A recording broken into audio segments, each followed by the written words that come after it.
Hoje estudaremos o Evangelho segundo o Espiritismo, no capítulo 5, Bem-aventurados aflitos, no item 26, Provas voluntárias, o verdadeiro cilício.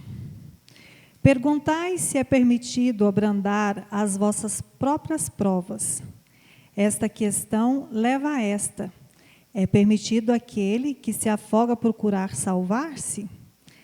Aquele que tem um espinho cravado de o retirar? Aquele que está doente de chamar o médico? As provas têm por objetivo exercitar a inteligência, assim como a paciência e a resignação. Um homem pode nascer numa posição penosa e difícil, precisamente para obrigá-lo a procurar os meios de vencer as dificuldades. O mérito consiste em suportar sem lamentação as consequências dos males que não podem se evitar, em perseverar na luta, em não se desesperar se não for bem-sucedido, mas não num desleixo que seria preguiça mais que virtude. Essa questão conduz naturalmente a uma outra, uma vez que Jesus disse: bem-aventurados aflitos. Há mérito em procurar as aflições, agravando as próprias provas por sofrimentos voluntários? A isso responderei muito claramente: sim. Há um grande mérito quando o sofrimento e as privações têm por objetivo o bem do próximo, porque é a caridade pelo sacrifício, não quando não tem por objetivo senão a si mesmo, porque resulta do egoísmo por fanatismo. Há aqui uma grande distinção a fazer para vós. Pessoalmente, contentai-vos com as provas que Deus vos envia, e não aumenteis suas cargas, às vezes tão pesadas. Aceitá-las sem lamentação e com fé, é tudo o que Ele vos pede. Não enfraqueçais vosso corpo com privações inúteis e mortificações sem objetivo, porque tendes necessidade de todas as vossas forças para cumprir a vossa missão de trabalho na terra. Torturar voluntariamente e martirizar vosso corpo é contravenção à lei de Deus, que vos dá o meio de sustentá-lo e fortificá-lo. Enfraquecê-lo sem necessidade é um verdadeiro suicídio. Usai, mas não abuseis. Tal é a lei. O abuso das melhores coisas traz sua punição nas consequências inevitáveis. Outra coisa é o sofrimento que se impõe para alívio do próximo. Se suportais o frio e a fome para aquecer e alimentar aquele que disso tem necessidade, e se o vosso corpo com isso sofre, eis o sacrifício que é abençoado por Deus. Vós que deixais vossos aposentos perfumados para ir à marsada infecta levar a consolação.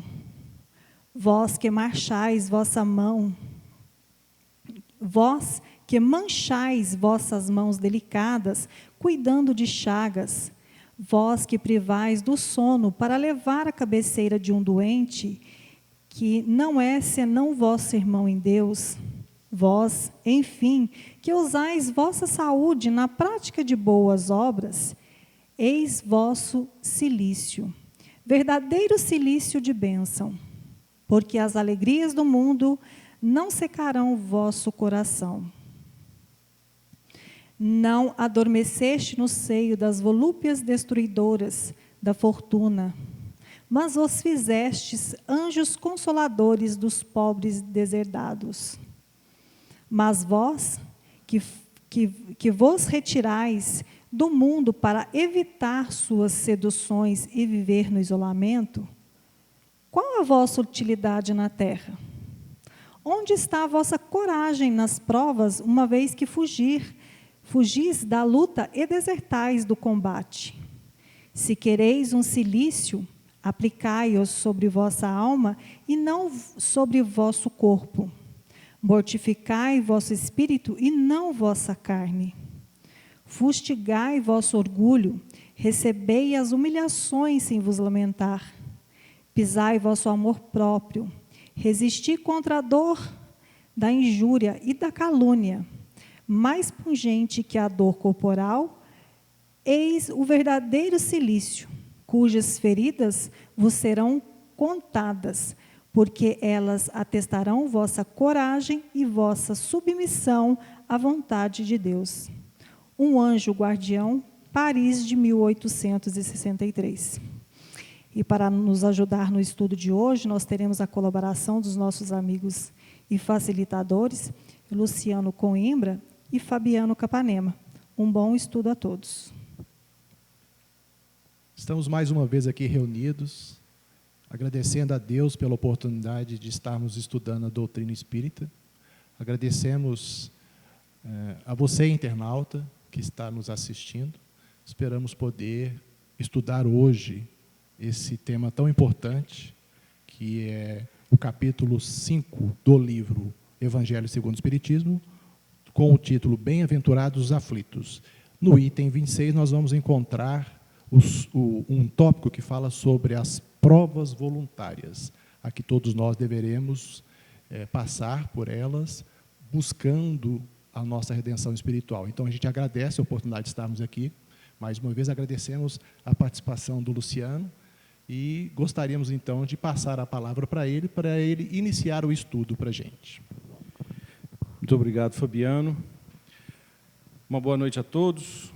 Boa noite aos meus irmãos internautas, aos irmãos aqui presentes.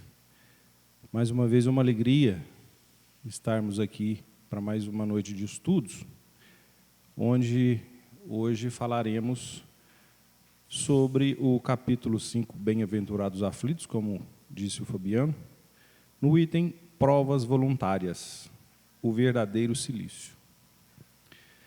Para a gente começar a explanação a respeito do estudo de hoje, eu gostaria de tentar explicar um pouco o que seria esse cilício e qual que é o sentido aplicado aqui na leitura de hoje. Muito bem, meus irmãos, o cilício é um instrumento de tortura que é muito antigo. Ele era usado desde antes de Cristo. E ele tornou-se mundialmente conhecido através dos monges que usavam um cinto, uma correia, né, uma abraçadeira. E essa abraçadeira, ela, na sua construção, eles colocavam algumas partes pontudas, metálicas, e em contato com o corpo, essas partes, elas faziam o papel de espinhos e penetravam na carne da pessoa que estivesse usando, com o intuito de fazê-lo sofrer. Esse cilício tinha como objetivo buscar a redenção por alguma falha, algum pecado que supostamente a pessoa teria cometido, ou por algum arrependimento, no intuito de aproximá-la a Deus. Isso também, numa determinada faixa do tempo, foi aplicado a uma veste, tipo um colete, e esse colete ele era constituído por um material muito que causava uma irritação muito grande. É como se fosse um material alérgico, e a pessoa ela tinha que suportar aquela vestimenta como um sofrimento. E isso foi praticado durante vários e vários anos. Depois dessa prática, a gente vê que existem outras que alguns povos adotam, no sentido de provocar em si um sofrimento para que esse sofrimento possa compensar uma falha. Essas duas situações, tanto do cinto quanto da roupa, que a gente citou no início, que era visto pelos monges, fica claro se a gente vê, por exemplo, alguns filmes. Me veio à memória agora o Código da Vinci, onde aparece claramente um monge utilizando um instrumento desses. E tem também o flagelo, né, onde a pessoa se flagelava com um chicote, às vezes com outro material que ela própria se dava chibatadas, né, ela própria se batia. Se a gente observar o intuito, né, a razão que motivou aquela pessoa a fazer aquela determinada ação, a gente compreende que nada mais é do que um arrependimento e uma forma de tentar compensar.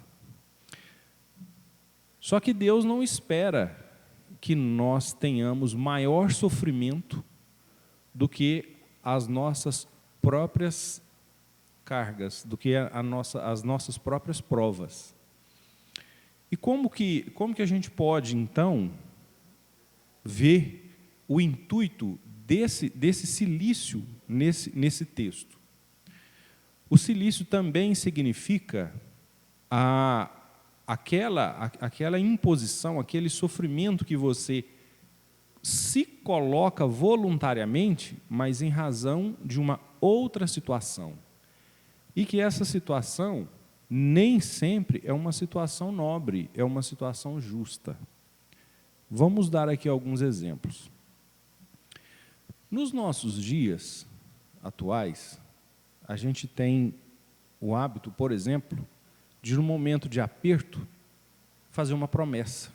Quem nunca fez uma promessa, né, Fabiano, para conquistar alguma coisa, né, para passar num concurso, para melhorar de uma doença, para se livrar de alguma aflição. E nessas horas, nos sujeitamos às mais diversas penas.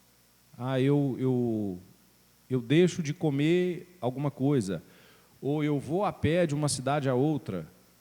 Em alguns casos, eu faço a escalada de uma escadaria de joelhos.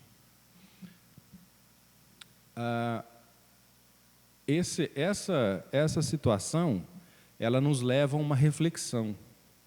Se eu faço uma promessa, depois que essa promessa é feita, na maioria das vezes, ela é atendida. Mas a espiritualidade que proporciona a intervenção junto ao Pai que está no céu, e que nos concede essa dádiva, né, o atendimento dessa súplica, não é na espera do nosso sofrimento. É porque a intensidade que nós pedimos, a fé que nós aplicamos na hora de fazer o pedido, ele foi verdadeiro, ele foi genuíno, a ponto de, se formos realmente merecedores, a gente alcance aquela graça que a gente estava buscando. E não com o intuito de, agora que você conseguiu o que queria, que você pague a promessa que você fez. E se a gente analisar por esse ponto, nós estamos reduzindo Deus a um mercador, que ele só nos oferece a dádiva em troca de alguma coisa. E, às vezes, nós esquecemos o valor da prece. O quão é importante a gente pedir com todo o sentimento que a gente tem no coração.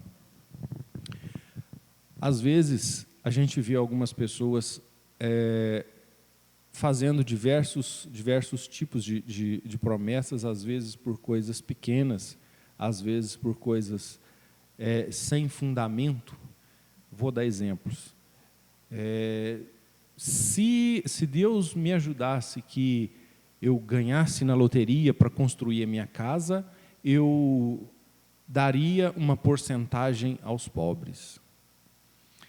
esse tipo de desejo, esse tipo de pedido chega a ser até vergonhoso, porque a gente precisa ganhar muito para dar pouco, ao passo que nós temos mais do que o suficiente para compartilhar com todos. Inclusive, nós temos aqui no texto um trecho que eu gostaria de destacar, porque ele fala claramente sobre isso que eu acabei de dizer. E ele começa no 3º parágrafo, que diz assim: há aqui uma grande distinção a fazer. Para vós, pessoalmente, contentai-vos com as provas que Deus vos envia, e não aumenteis sua carga, às vezes tão pesada. Aceitá-las sem lamentações e com fé é tudo o que ele vos pede. Então, o que acontece?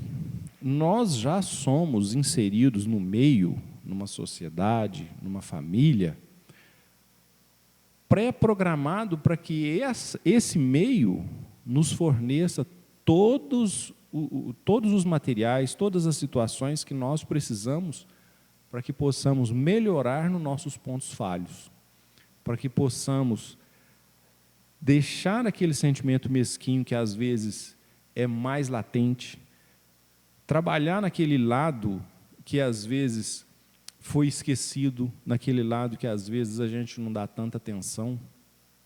E em muitos casos, a pessoa ela é inserida até num meio mais abastado.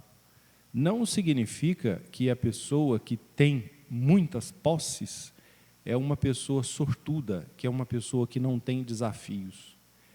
Quantas vezes nós vemos, por exemplo, crianças que têm em casa todas as marcas de videogame, todas as diversões possíveis, e essas crianças elas não saem do quarto, elas são crianças tristes, e que dia após dia elas não encontram sentido na vida.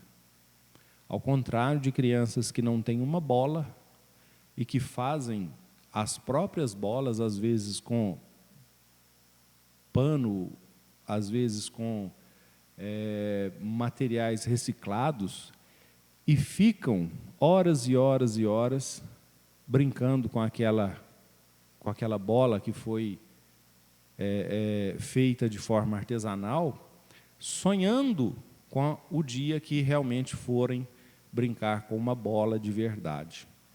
Então, a felicidade, ela pode ser encontrada, e na maioria das vezes, não nos melhores equipamentos, não nas coisas mais sofisticadas, mas e sim aonde nós temos o prazer de desfrutar com alegria e principalmente com a presença de outras pessoas, né, a vida e os desafios que ela nos oferece. Porque esse é o sentido da nossa vida, é estarmos aqui, convivermos com outras pessoas, para que possamos ir gradativamente aprendendo e ensinando, evoluindo, para que nós também possamos proporcionar às outras pessoas, mesmo que com pouco que a gente possua, a tão sonhada felicidade, a tão sonhada vida com alegria, desde que pautada, né, com ética, com moral. E esse termo provas voluntárias, ele faz sentido quando nós relembramos até os ensinamentos da doutrina, onde nós, por diversas vezes, nos propomos a ser submetidos às provas enquanto encarnados, para que nós possamos vencê-las. E, em alguns casos, erroneamente, nós aumentamos essa carga, imaginando que isso vai nos aproximar de Deus. E como no texto fala, a única coisa que ele espera é que aceitemos esses fardos e que possamos fazer de tudo para que a gente consiga evoluir, caminhar os nossos caminhos sem lamentações e, de preferência, com alegria, né, com um sorriso no rosto. Não é isso, Fabiano? Muito bem, meu amigo Luciano. Vamos fazer algumas considerações aqui do texto também, tentando, na medida do possível, complementar alguns conhecimentos que o Luciano nos trouxe. Quando ele menciona a questão das provas,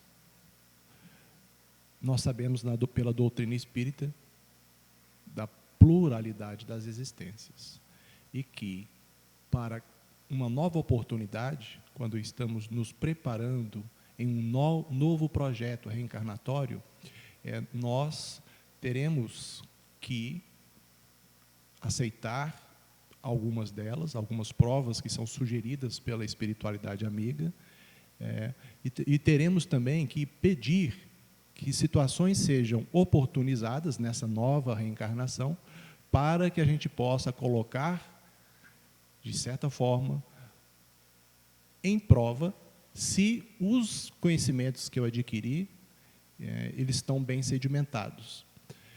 Então, essa preparação para uma nova oportunidade, quando estávamos, algumas décadas atrás, no plano espiritual, na erraticidade, que é justamente o intervalo entre uma reencarnação e outra, nós estávamos nos preparando, e eu gostaria só de fazer um comentário que, no sentido de causa e efeito, de ação e reação, de passado, presente e futuro, nós estamos a todo momento gerando situações para o futuro pelas decisões que tomamos neste momento. Então, a construção de necessidades de reparação, mas também de sedimentação de conhecimentos, ela acontece agora. Sempre a gente tem que estar pensando nisso. Quando eu estava, então, na erraticidade, eu pedi essa oportunidade e, graças a Deus, com as bênçãos, né, de Deus, do nosso querido Mestre Jesus, governador espiritual do planeta Terra, nós todos que estamos aqui vivendo nessa humanidade terrestre, tanto aqueles que estão desencarnados quanto aqueles que estão encarnados, temos essa dádiva, essas bênçãos de receber oportunidades de colocar à prova, né, se a gente realmente está conseguindo avançar.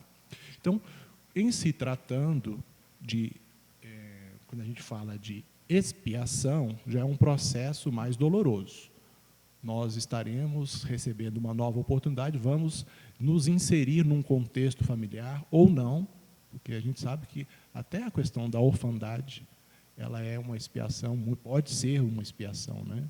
Mas tem situações que a gente vai, às vezes, nascer com problemas físicos, série de situações de cunho mais exacerbado, né? Erros do passado que foram, que a gente negligenciou, se desviou muito do caminho traçado por nosso querido Mestre Jesus, né? O caminho do amor, a gente desviou muito dessas leis divinas, então recebemos uma nova oportunidade numa condição de expiação.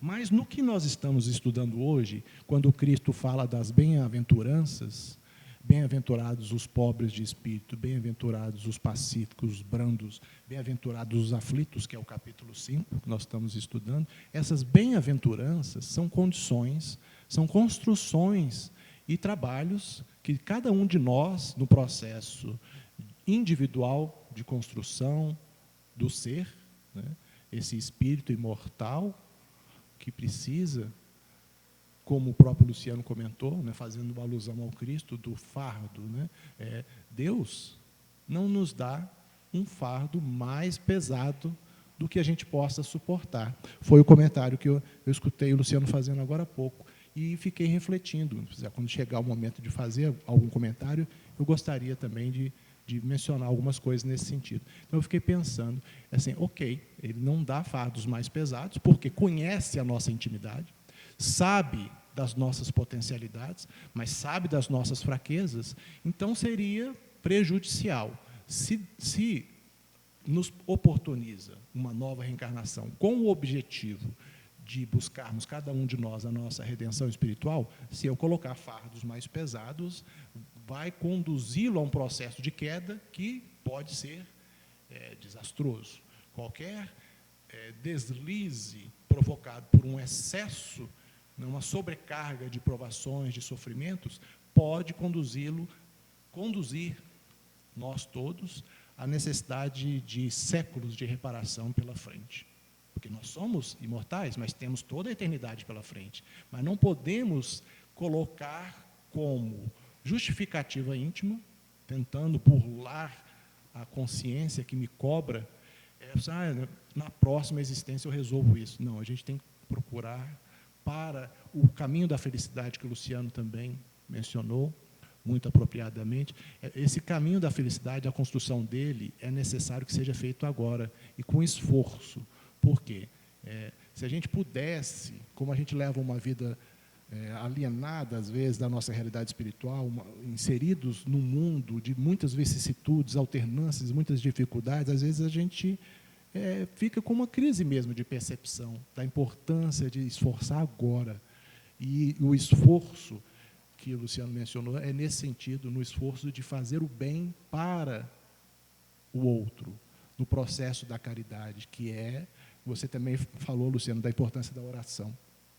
A oração é isso, não são palavras, não são repetições, não são o que eu caracterizo como rezas, né?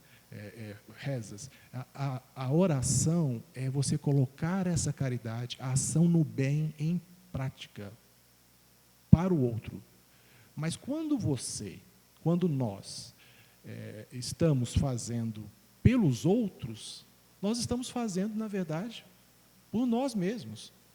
Por quê? A construção do processo do progresso e da evolução espiritual de cada um de nós não tem como ser por outro caminho.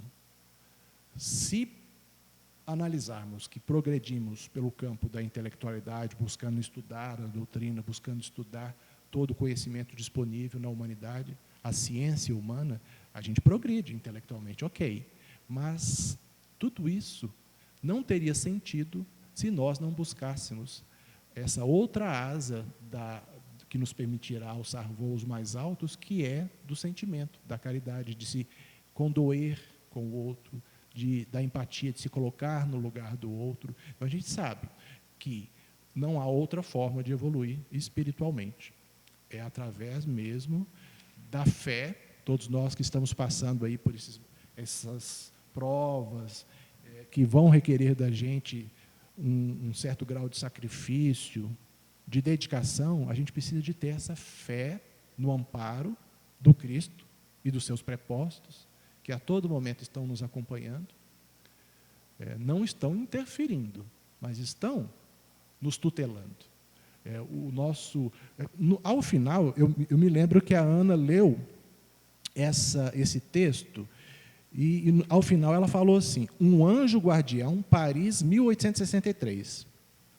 Porque é um texto inserido no livro Evangelho segundo o Espiritismo, então é um dos livros que faz parte da codificação dos 5 livros básicos da doutrina espírita. E por isso o local e o ano, 1863. E quando menciona aqui um anjo guardião, no contexto da época, era muito comum, né, se falar de anjo. Hoje, dentro da doutrina espírita, já há 162 anos, a gente tem o hábito, pelo menos nós que estamos estudando, né, e procurando praticar, estudando a doutrina espírita, a gente tem por hábito de falar de espírito protetor, mas se resume a mesma coisa. Anjo guardião, espírito protetor, eles estão conosco, mas não estão o tempo todo conosco, porque eles têm os seus afazeres também. Eles têm que trabalhar na seara do Cristo, com inúmeras atividades, diferentemente de nós, né? A gente está aqui hoje trabalhando na reencarnação, buscando o sustento da família, com o objetivo de buscar a subsistência, e, ao mesmo tempo, a gente está também tendo a necessidade de trabalhar pelo crescimento espiritual. É isso que nós estamos fazendo. Mas esses espíritos protetores, eles tutelam, eles não interferem.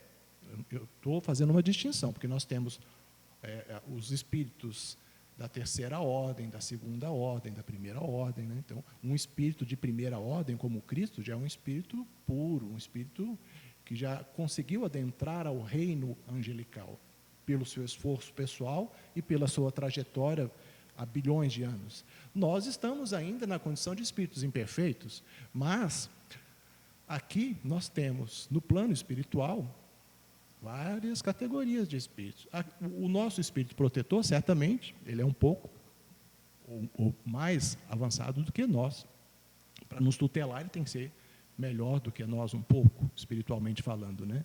Mas tem espíritos muito melhores. Mas nós temos também espíritos que ainda ontem estavam aqui, almas, né? Espíritos encarnados cometendo aí desatinos, que desencarnaram e agora podem se tornar, pelo processo de ignorância, interferir nas nossas mentes. Eu estou querendo falar do processo obsessivo mesmo. Então, nós vamos encontrar nessa convivência dessas duas humanidades que se interpenetram influências positivas dos espíritos protetores, aqui falando do anjo guardião, e vamos encontrar as interferências daqueles irmãozinhos que estão ignorantes da verdadeira razão de nós estarmos existindo, que é buscar a evolução. Então, essa interferência ela vai acontecer a todo momento. Então, nós temos que dar essa vazão para buscar essas bem-aventuranças que o Cristo menciona e nos ensina, e a todo momento, os seus prepostos querem que a gente possa buscar enquanto individualidades, mas enquanto também atores, atuantes na sociedade para melhorar o contexto da humanidade terrestre. Eles querem que a gente trabalhe, esforce, primeiro pela busca do autoaprimoramento, né? Que a gente possa ter a vontade constante, ativa, de buscar o nosso autoaprimoramento, ao mesmo tempo que não haveria outro sentido mesmo, só de buscar conhecimento, praticar a caridade. Então, esse, talvez, o moto, o objetivo, o que deve nos mover, né, como objetivo principal, meta de existência de cada um de nós, é buscar esse aprimoramento dos sentimentos, buscar ser mais fraternos, solidários, com essa pandemia que nós estamos vivendo, né, atualmente, na humanidade. Nós estamos ouvindo e vendo muito isso, né? As pessoas estão se tornando mais fraternas, mais solidárias, se condoendo mais com os outros, buscando colaborar, né? Uma minoria não busca colaborar. Uma maioria está enxergando a necessidade de encontrar a felicidade, que o Luciano mencionou agora há pouco, na prática do bem. Não há outro caminho. Então, Luciano, eu fiz alguns comentários aqui, se você quiser retomar, tá? Mas aí fica a seu critério. Se você quiser falar mais algumas coisas depois, né? Tá? Perfeito, Fabiano. Inclusive, eu te agradeço aí essas complementações. E, já que a gente está fazendo essas complementações, eu gostaria de aproveitar também a sua colocação e responder também uma internauta que pergunta assim: uma criança que nasce doente é uma prova? Ok. Como já falamos aqui em outras oportunidades, nós vivemos na era das provas e expiações. E para que a gente possa distinguir o que é uma prova e o que é uma expiação, vamos falar sobre expiação, que nada mais é do que acertar uma dívida, né? Se redimir de alguma falha, buscar o perdão ou perdoar, tudo isso aí está relacionado à expiação. E prova, como o próprio nome diz, é quando nós somos colocados à prova de alguma coisa. Nem sempre, quando a gente está numa situação de sofrimento, nós estamos numa situação de prova. E nem sempre nós estamos numa situação de expiação. Cada situação é uma situação distinta.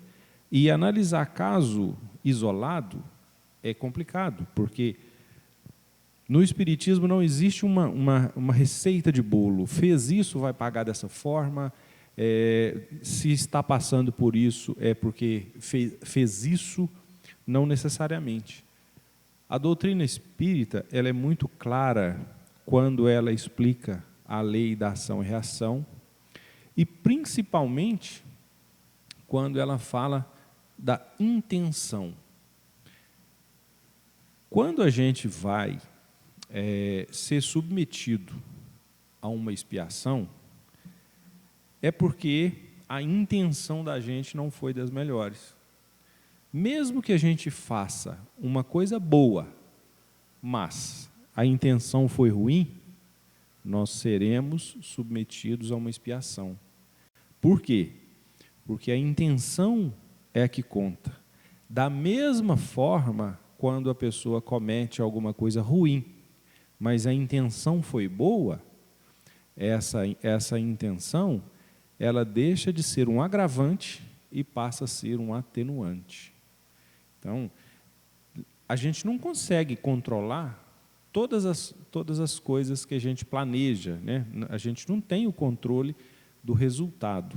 Às vezes a gente planeja fazer de uma determinada forma, durante o percurso acontecem alguns percalços e o retorno ou a resposta, né, do que a gente planejava não sai de acordo com o que a gente gostaria que fosse. Por outro lado, quando nós somos submetidos a uma prova, é porque nós já superamos determinados obstáculos. E nós estamos sendo colocados à prova exatamente para ter a certeza, e essa certeza não são os outros, não é a espiritualidade, é para que nós próprios possamos ter a certeza que aquele desafio já foi vencido. Dou exemplos.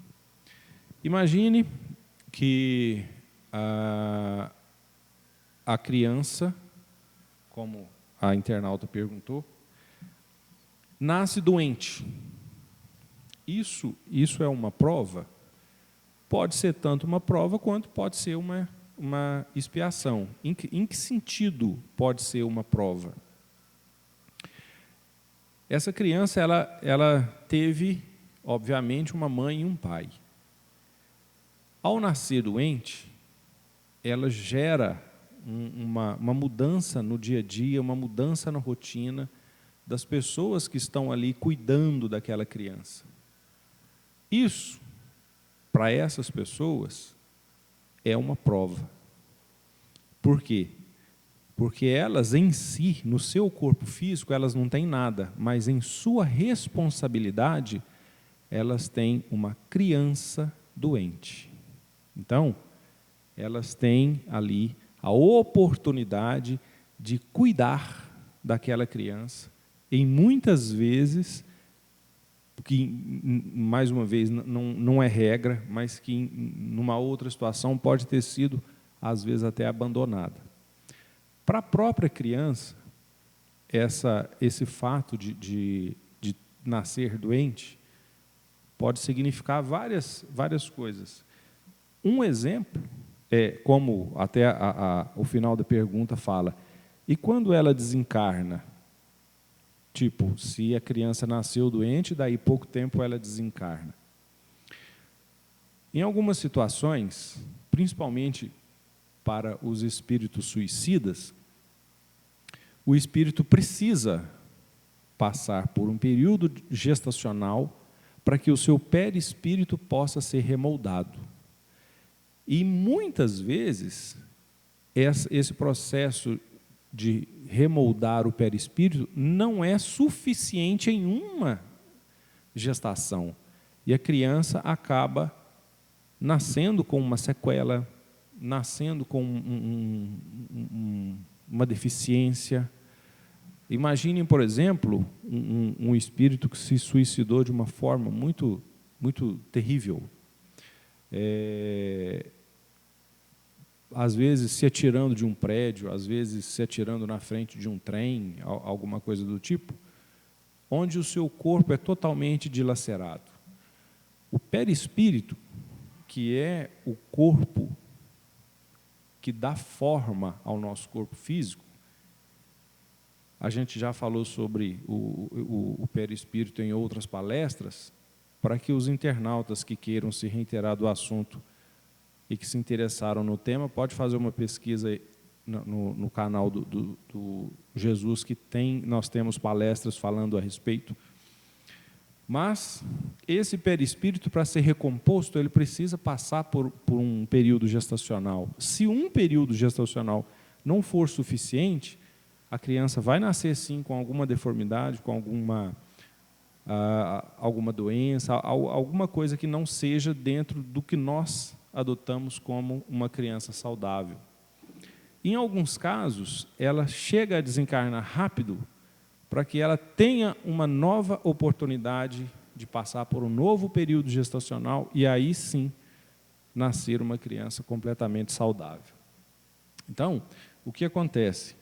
Tanto para a mãe quanto para a criança, essa situação são sim provas para que elas possam ser submetidas a determinadas situações, para que elas possam ver se realmente já superaram determinados desafios ou determinadas atitudes que fizeram em outras vidas e que, daquele ponto para frente, se tornou uma lição aprendida e que não vai voltar a acontecer. Complementa com algo, Fabiano? Ok, Luciano. Então, quando você fala das provas e expiações, eu estou pensando aqui numa visão de mundo mais materialista. É claro, é uma crise mundial. Nós estamos vivendo momentos de mudança, de transição para uma humanidade que no médio e longo prazo, com certeza, nós vamos estar vivendo num mundo de regeneração, uma humanidade regenerada que vai predominar o bem. Mas, diante de uma visão atual de predomínio, muitas vezes, de uma visão materialista, obviamente que as pessoas vão buscar, né, satisfação e os gozos nas coisas materiais.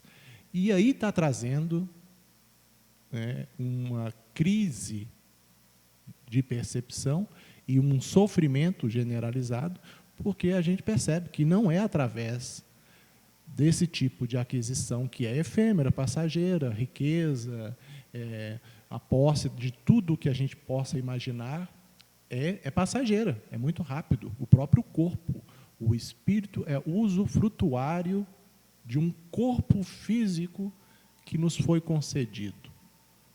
Os nossos pais, eles doaram os gametas, as células, né? Mas eles não deram a vida, quem dá a vida é Deus. Eles doaram o material genético e nos permitiram nos tornarmos visíveis, né, na matéria mais densa. Mas essa crise que a gente precisa de atuar constantemente, todos nós, para que o sofrimento atual da humanidade vá transitando, né, para momentos em que esses sofrimentos vão passar a fazer parte, no futuro, de histórias, né, que nós vamos contar quando a gente reencarnar várias vezes, né, a gente vai buscar nos nossos arquivos e vamos pensar assim, nossa, antigamente a gente era muito materialista mesmo. Mas o ponto de mutação é a submissão às leis de Deus, que são universais e equilibradas em qualquer parte que se possa pensar, desse universo imenso. Então, nesse cantinho aqui do universo, nesse planetinha que nós estamos nos utilizando como uma morada, né, uma nave que está aí numa trajetória ao redor de um sol, estamos aqui, usando esse planetinha com a dádiva e a bênção de Deus como nossa morada. E o pensamento tem que ser ampliado nesse sentido também, hein? Não é só a gente pensar assim, a minha casa, o meu apartamento, a gente tem que ampliar. A nossa casa é o planeta. para termos uma visão de mundo mais sustentável, pensando nas questões ambientais, nos nossos irmãozinhos dos reinos ditos inferiores, cuidar melhor, né, dos animais, a fauna, a flora, tudo assim, nós precisamos passar mesmo. O sofrimento não é requisito de evolução, mas, infelizmente, como a gente ainda está mais próximo da origem do que da destinação, que seria adentrarmos como o Cristo algum dia no reino angelical, então a gente ainda está muito ligado às questões instintivas, o nosso pensamento ainda é muito voltado para essas questões da satisfação das necessidades, dos instintos, tudo mais. Mas a reflexão no tema de hoje, a gente se submeter a provas voluntárias, voluntariamente, com o intuito de mudar esse contexto social, cada um de nós, com o intuito de sermos aqueles que vão, no seu círculo íntimo, no lar, e ampliando esse círculo, aqueles que vão influenciar, que vão ser como catalisadores dessa proposta de mudança, de uma visão de mundo mais elevada, não uma visão só terra-terra. A gente tem que ampliar a nossa visão para a nossa realidade espiritual, nos submeter a essa vontade de Deus, nos utilizar do sofrimento como mola propulsora para a gente sair dessa inércia, desse passado, né? Nosso passado multimilenar, buscando só a satisfação das questões ligadas aos instintos e tudo mais. Então, a proposta nossa é sermos diferentes, deixarmos o homem velho para trás. Teve um papel importante? Teve. Cada um teve uma trajetória, nos encontramos hoje aqui, muitos de nós reencarnados, muitos estão desencarnados, mas cada um construiu a sua trajetória. Então, da agora para frente, que a gente possa construir uma sociedade melhor, sermos homens novos, no sentido de ampliar nosso entendimento de qual é o nosso papel, da importância da gente trabalhar nessa mudança a que o Cristo nos solicita que a gente possa fazer. O cristianismo, a boa nova, os ensinos do Cristo de maneira revivida, né? Redivida, que eu estou querendo dizer assim, a doutrina espírita é essa oportunidade de ampliarmos o entendimento, como todas as outras religiões, seitas, não importa, todos precisamos construir essa visão de mundo melhor, para ampliar, e é através do amor que se evolui. O sofrimento tira da inércia, mas só se evolui, isso a doutrina espírita nos ensina categoricamente, só se evolui pelo amor. E como se pratica o amor? A caridade é filha do amor. A caridade é colocar o amor em ação. Então, às vezes pode parecer piegas, né, porque a gente fica falando muito isso, a gente tem que praticar o amor, a caridade, mas é isso, não há outro caminho. Não há.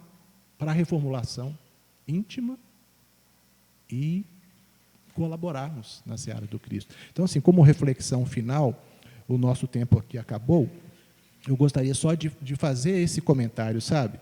Que eu preciso, para mim mesmo, traçar esse objetivo, essa meta. Eu quero ser melhor do que fui. Eu quero ser um homem novo. E como? Através da prática do bem. Não adianta só a gente ficar aqui falando. Pouco a pouco, igual o próprio Paulo de Tarso fez, né? Paulatinamente, ele construiu uma mudança de trajetória de vida que, ao ponto dele falar, né, ao final da existência dele aqui, no início dessa era cristã, dele falar assim, já não sou mais eu quem vivo, mas o Cristo que vive em mim. Então, ele fez esse trabalho de conversão. Se antes era perseguidor, ele fez um movimento para dentro de si mesmo, de mudança. E é isso que nós temos que nos propor. Não existe nada, um filósofo da antiguidade falava, não sei se é da Grécia, eu não me lembro o nome, parece Heráclito. Ele falava, nada existe em caráter permanente a não ser a mudança. Então, o que nós temos que nos propor é a mudança, mudarmos, sermos melhores, contribuirmos para termos uma humanidade melhor, porque aí sim a gente vai estar trabalhando direitinho, no caminho certo, vamos estar contribuindo com o que o Cristo deseja de nós. Então, nós agradecemos a oportunidade de estar com vocês aqui mais uma vez. Agradeço ao Luciano Coimbra, ao seu Mário, que está aqui fazendo as filmagens, sempre colaborando conosco. Agradecemos a Deus acima de tudo. Obrigado, Fabiano. Não poderia deixar de agradecer também essa oportunidade. A gente, aqui, às vezes, no papel de facilitador, a gente aprende tanto em tão pouco tempo, né? E lembrei que eu fazia uma leitura essa semana que é impressionante como que bate com o que você acabou de dizer, porque às vezes a gente subjuga o sentido da palavra amor. Quando a gente fala que não existe uma outra forma de evolução senão pelo amor, mas é porque nós estamos tão habituados a condicionar o sentido da palavra amor no amor carnal, que às vezes a gente esquece que nós estamos encarnados, mas nós não somos carne. E o amor, ele vai muito além dessa fração relacionada à carne que nós colocamos tão maior do que todas as outras coisas. Eu sei que nosso tempo acabou, mas eu prometi dar uma resposta para uma pergunta que é simples, que ela é assim: o que seria um sacrifício abençoado para o Espiritismo? Olha, nós dissemos aqui durante o estudo que o sacrifício no corpo, ele não é um sacrifício abençoado. O que seria um sacrifício abençoado, então, para o Espiritismo? Como o próprio texto fala, quando nós sentimos fome para tirar a fome de outra pessoa, isto é um sacrifício abençoado. Quando nós sentimos frio para amenizar o frio de um irmão, isto é um sacrifício abençoado. Ou uma noite de sono que nós deixamos de ter no conforto do nosso quarto, no aconchego da nossa cama, para acompanhar um irmão hospitalizado, isso sim é um sacrifício abençoado. E assim, que possamos olhar estes sacrifícios, né, que possamos praticar esses tipos de sacrifícios quando nós sentimos que é necessário fazer alguma coisa a mais, talvez impulsionados por aquela sensação de arrependimento, né? Lembrando que todas as agressões ao corpo, elas são consideradas, de alguma forma, uma tentativa de suicídio. Mesmo que não percamos a vida, né? Desde que, apesar de não desencarnarmos, o nosso corpo é um presente divino e cabe a nós zelar por ele, mantê-lo íntegro e saudável até o fim da nossa jornada nessa passagem pela terra, e até chegar o dia que voltaremos ao nosso verdadeiro lar. Agradeço à casa pela oportunidade, agradeço ao Fabiano pela companhia, ao grande Mário também pela companhia de sempre aqui, e aos nossos queridos amigos internautas. Que retornemos aos nossos lares na companhia do Pai, como sempre. Muito obrigado.